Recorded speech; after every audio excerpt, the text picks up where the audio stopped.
Hello and welcome to this episode of Meet the Players and the characters that they play on the show, The Windswift. So joining me today is Jenny, who plays Adrusai, the mysterious catfolk. Hello. Thank you for taking time to chat to us today. So Adrusai is an interesting character for several different reasons, I think. So when they're walking down the road towards us, talk to us about Adrusai. What do we see?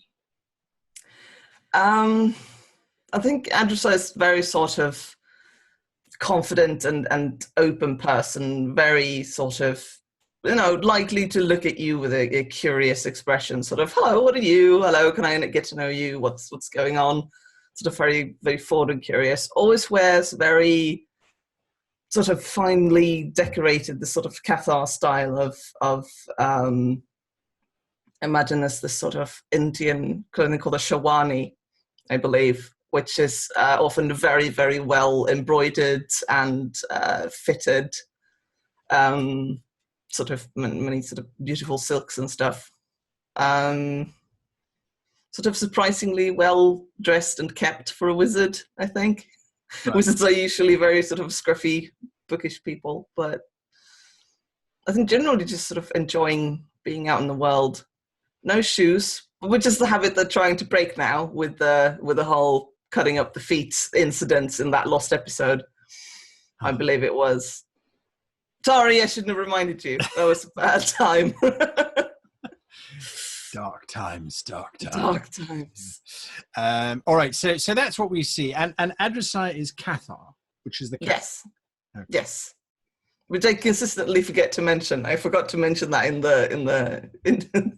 when I first joined as well. Yeah, one could also say that one doesn't necessarily say, hello, I'm human. Yes. It's not the first thing that springs to mind. No. So give us a backstory. How did Adrusai end up away from the Cathar Sodality, which is a very caste-based society? How did they end up as part of the Histari?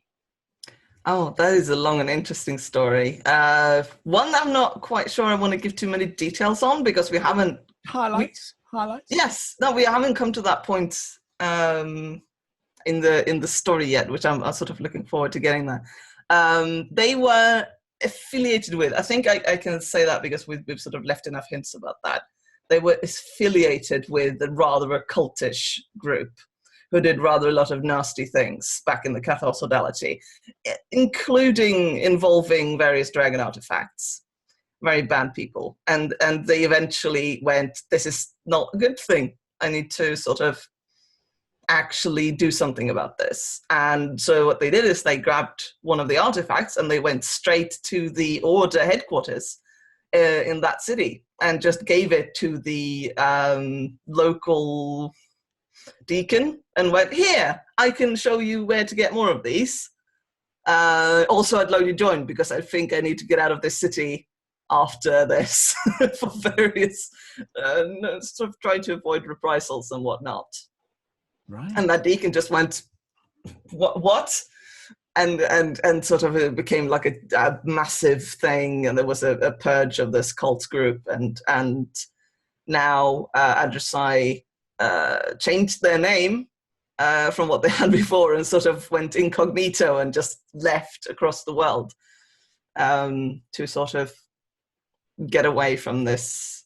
I mean, part of it was also wanting to get away from this system that they considered to be very oppressive.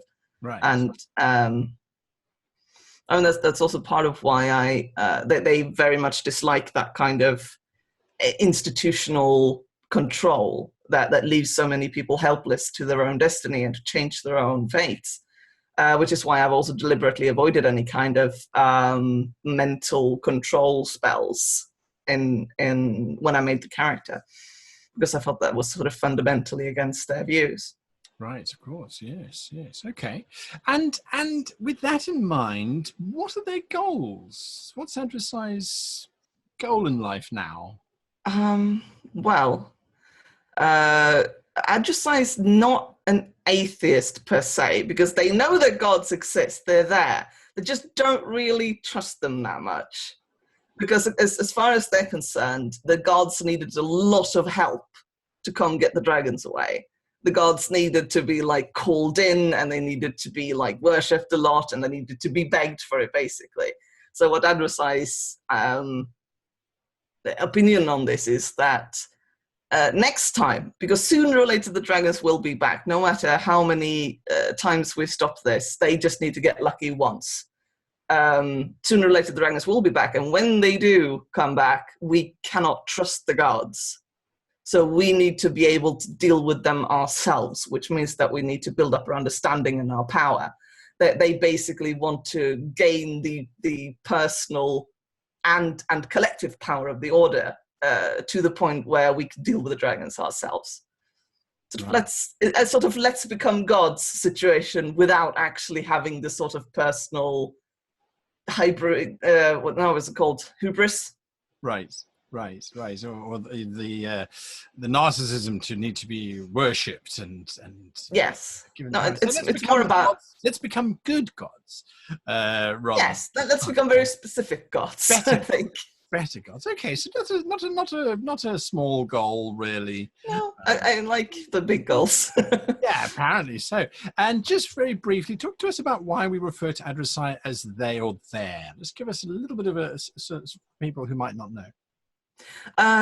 Personally, because I myself am a non-binary person. I don't identify as a woman, and I wanted to have a character that reflects my own gender for possibly the first time, which feels very cool to do it in such a public setting and a bit scary.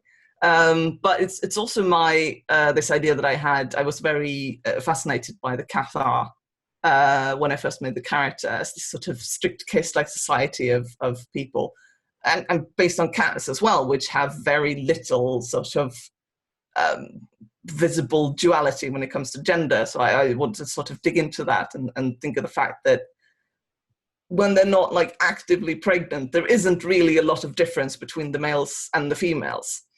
So, like, why not have a society where the language and whatnot is just not that focused on gender at all? And they're just not.